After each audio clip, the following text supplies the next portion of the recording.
Have you ever noticed something strange? Two people can want the exact same thing, put in the same amount of effort, and somehow one person seems to attract opportunities, while the other feels like they are constantly fighting against life. Why? Is it luck? Is it coincidence? Is it just being in the right place at the right time?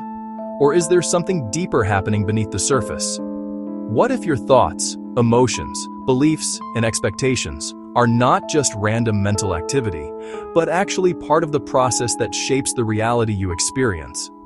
In Chapter 1 of my book, How to Manifest Like a Pro Using the Law of Attraction Parts 1 and 2, I introduce the foundation behind successful manifestation. And today, we are going to explore the question, are you creating your reality, or are you accidentally creating the same patterns over and over again? Let's dive in. Hey everyone, David Newstein here from Infinite Potential Manifesting. Before we get into the chapter, I want you to think about something. Every day, you have thousands of thoughts. But how many of those thoughts are actually helping you move toward the life you want?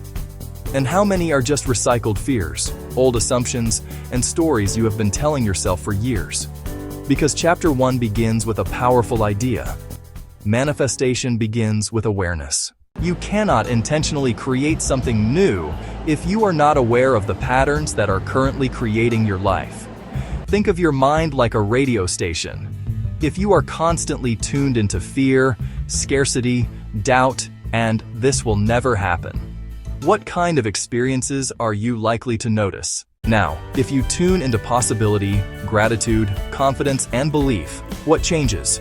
The world might not instantly transform, but your perception does, and that changes everything. Chapter 1 explains that the law of attraction is not simply about wishing for something and waiting for the universe to deliver it like a cosmic Amazon package.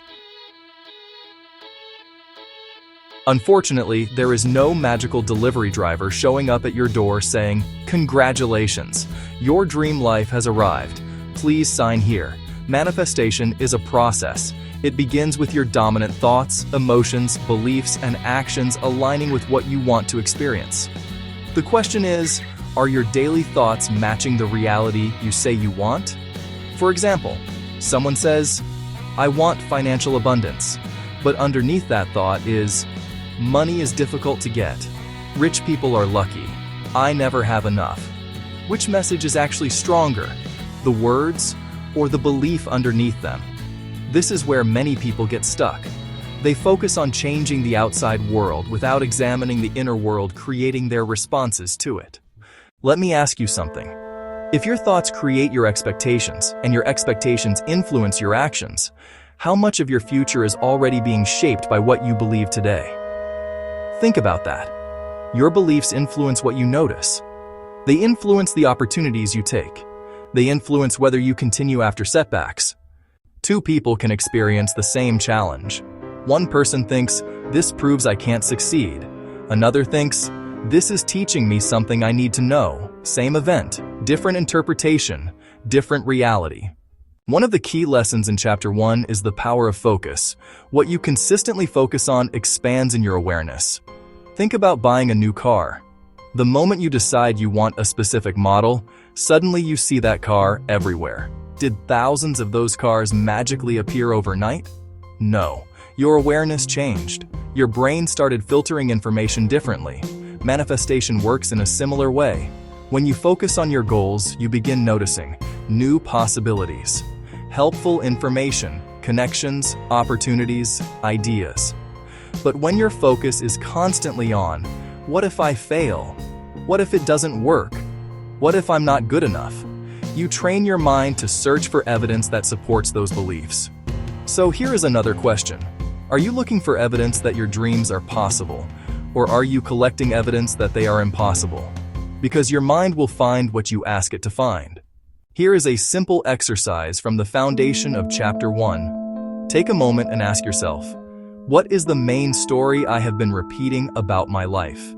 Is it, "I always struggle," "I never get lucky," "I'm too old," "I'm not capable"? Now ask, is this a fact, or is this a belief I have practiced until it feels like a fact? That distinction is powerful. A belief is not a permanent identity. A belief is a thought pattern, and thought patterns can change. The first step to manifesting like a pro is not trying to control every detail of life. It is becoming aware of the energy, thoughts, and beliefs you are bringing into every moment. Because your outer world often begins with your inner world. So I want to leave you with one final question. If you fully believed that the life you want was possible, what would you think, feel, and do differently today? That answer might reveal more than you realize.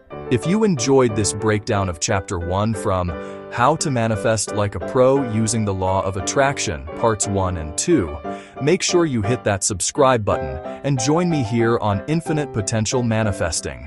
We explore manifestation, mindset, visualization, abundance, and the power of creating intentional change. Click subscribe, turn on notifications, and remember, your potential is not something you find. It is something you unlock. I'll see you in the next video.